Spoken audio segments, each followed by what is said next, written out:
So, Pokemon. Everyone seems to know something about it, and if you're familiar with the original English releases of Pokemon Red and Blue versions, then you should be familiar with the in-game artwork, otherwise known as the Pokemon Sprites, which incidentally was different from the Sprite Pokemon. It was unique, meaning the sprites looked a little shaky, and it was not exactly what us excited children expected them to look like, even though we didn't care about that in the long run. Because now these games are retro, it's fun to look back and judge these shaky looking sprites because some of them look like what they were supposed to look like, and some of them didn't.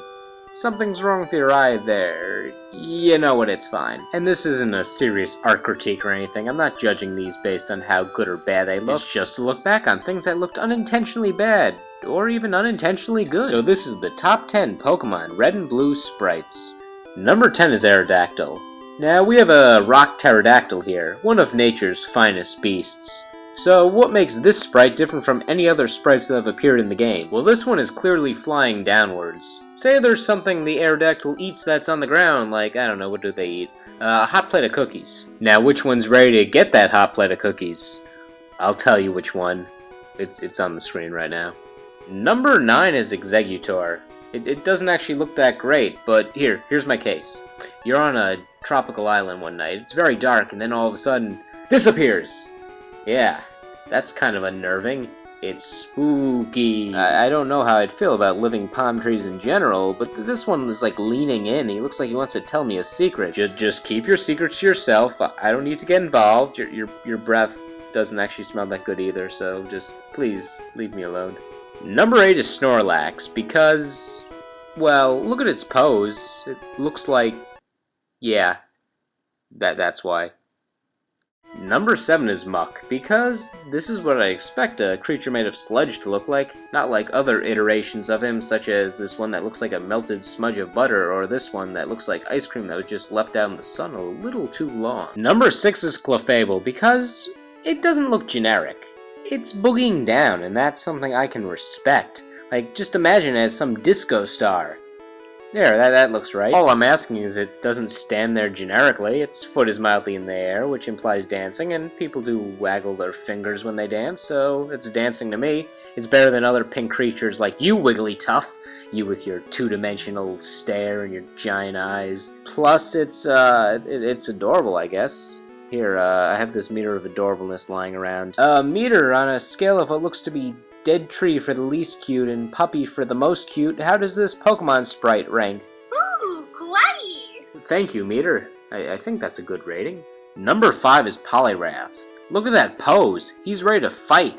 Or swat a fly. Either one. This pose tells me not to mess with him because he's a giant muscular frog guy. He's all, bro, do you even lift? Relax, relax. I see you have your backhand ready. You can just keep that away. Backhands are never fun. Number 4 is Gyarados. It's such a commanding looking sprite, it looks like it's looking down upon us tiny humans. I'd expect it, it's a behemoth. It's like 20 feet long, it's like 500 pounds, and it's an angry thing, alright?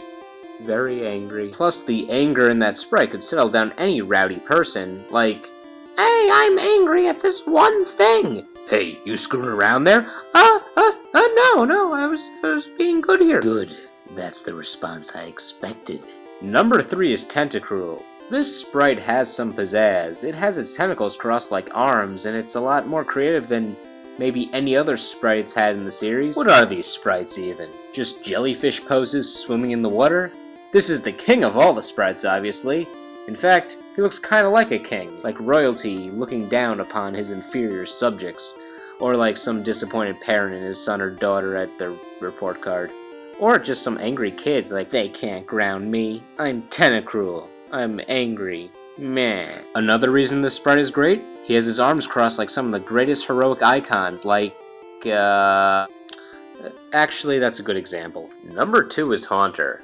Now, although it's just an 8-bit sprite, this is what I'd expect a frightening ghost to look like that feeds on all of our hopes and dreams. Does he feed on those? I know he's supposed to haunt. At least I think he is, otherwise he'd have a very misleading name. Is he supposed to be cute? I guess he's kind of adorable in the right light. No, that's impossible. Look at this picture. He's coming right for me. Or this one, he's looking off to the right. What you looking at there, buddy? Something interesting? Wait, I know what I can consult with. The meter. Oh, mighty meter. Isn't Haunter the cutest? Oh, not fluffy. Okay, I guess I understand where you're coming from. Anyway, enough of that. Let's get to number 1. So for number 1, imagine that you're in a dark forest. It's quiet and no one else is around. You look behind you because you hear a noise and it's... Ah! Oh, it's only you, Oddish. For a second there I thought it was gonna be... Okay, I guess no one really is... So it's you. Number 1 is Golbat. While many would probably think this isn't a good sprite because it looks nothing like its source material, I like it because I think they were trying to make it look creepy and they accidentally amped up the level of creepiness by like 10. I mean, look at those eyes, they're not even fully on its face. Those wings probably couldn't carry it, and do I even have to mention the tongue? I wish they kept this. I guess they were thinking of the children. I could see where they might be a little creeped out. And as I said, it doesn't really look like the official artwork, so they changed the sprite as soon as Pokemon Yellow came out. I don't even like that sprite right there, though. It looks dead, like someone just hit it with a shoe. In fact, if I were to put a water background, yup, it looks like it passed out. And thus ended Golbat's reign of looking like this. Really, he can't pull off the intimidating look anymore. He really needs his tongue out. Okay, I guess he needs a little more than just his tongue out. Okay, or I guess it's just how the light is shined on him. Although Golbat has had a little bit of plastic surgery to smooth out his appearance and make himself look more normal. Many artists I found online do seem to respect the classic look and even add it into his newer appearance.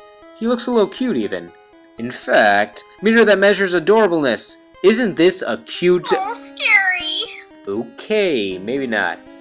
But it does emphasize the fact that he's an angry, snarling bat, and we should respect him a little more, because he's a bat, and he has the ability to do bat things. That's bat things with a T, not bad things with a D. Like suck blood or fly with sonar. I don't actually know what bats do, that's so dangerous, but I'm sure there are things. Anyway, that's why Golbat tops this list. Any classic Pokemon sprites that you would like to see on this list? Let me know. Thank you all for watching, and I will see you guys next time. Okay, so what's the cutest Pokemon? The cutest Pokemon. Probably Eevee because it has fluffy ears.